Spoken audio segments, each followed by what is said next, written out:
अध्याय 20 company law. अधिवक्ता इंसाफ chamber में आप सभी का स्वागत है। आज बात करेंगे कंपनी लॉ अध्याय 20 के बारे में, जिसमें कंपनी लॉ 2013 के अंतर्गत कंपनी में शामिल पुनः गठन और कंपनी मर्ज इसके बारे में बताया गया है। कंपनी में आजकल देखने को मिलता है एनडीएफसी कंपनियां और अन्य कंपनियां बंद करने की डगार पे आ जाती है। जब कंपनियां लॉस में जा रही होती हैं, दूसरी कंपनियां उसको मर्ज कर कर पुनः गठन कर देती है, मतलब पुनः जीवित कर देती है। जब कंपनियां डूबने की स्थिति पे आती हैं, तो किसी भी बड़ी कंपनी के द्वारा उसको खरीद लिया जाता है, जिससे कंपनी का पुनः गठन होता है। चेंज कर लो। जब कंपनी का पुनः गठन होता है, तो कंपनी में जितने भी शेयर्स और जितने भी अधिकारी रहते हैं, उनके द्वारा कंपनी खरीदने वाले के पास सभी राइट्स चले जाते हैं। उसका पूरा अधिकार रहता है कंपनी को किस प्रकार से कार्य करवाएं और कंपनी के कर्मचारियों को किस प्रकार से बोनस और ये सारी चीजें दी जाए। जैसे कि आपको उदाहरण के लिए एक कंपनी का नाम बताता हूँ, पूनावाला हाउसिंग फाइनेंस कंपनी।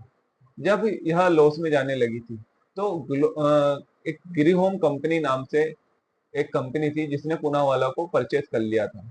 तो गिरी होम के नाम से जितने भी पूनावाला के शेयर्स थे, सब गिरी होम के नाम से शिफ्ट हो गए थे और पूनावाला शेयर्स पूरे डाउन हो गए थे। इसी प्रकार गिरी होम के नाम से कर्मचारी और गिरी होम नाम से ही सभी शेयर्स आजकल मार्केट में चल रहे हैं। कंपनी में पुनः गठन में कंपनी के सभी दायित्व और जितने भी संगठन रहते हैं, सभी परचेस की हुई कंपनी के पास चले जाते हैं। कंपनी का पुनः निर्माण और मिश्रण में क्या अंतर है? कंपनी का पुनः निर्माण और मिश्रण में यह अंतर है, क्या कंपनी जब खत्म होने की डगार पे आती है, लॉस दिखता है, तो कंपनी का मालिक उसे पुनः निर्माण में करके एक नए नाम से कंपनी चालू कर सकता है। और मिश्रण में दो या दो से अधिक कंपनियों द्वारा एक कंपनी को अपने आप में समाहित कर लेना ही मिश्रण कहलाता है। कंपनी और पुनर्निर्माण में कंपनी के पुनर्निर्माण व मिश्रण में कंपनी लॉ 2013 के अंतर्गत धारा 230, 232 में बताया गया है कि कंपनी का पुनः निर्माण किस प्रकार से किया जाता है और कंपनी का मिश्रण भी किस प्रकार से किया जाता है। जब दो या दो से अधिक कंपनियां मिलकर एक कंपनी को अपने आप में समाहित कर लेती है, मिला लेती है, तो कंपनी का मिश्रण कहलाता है। और जब एक कंपनी अपने आप को पुनः जीवित करने जाती है, तो वह कंपनी का पुनः निर्माण कहा जाता है। कंपनी का पुनः निर्माण किस प्रकार होता है? कंपनी का पुनः निर्माण कंपनी के शेयर होल्डर और न्यायालय द्वारा आदेश दिया जाता है। क्या कंपनी के शेयर होल्डर को कोई आपत्ति तो नहीं है?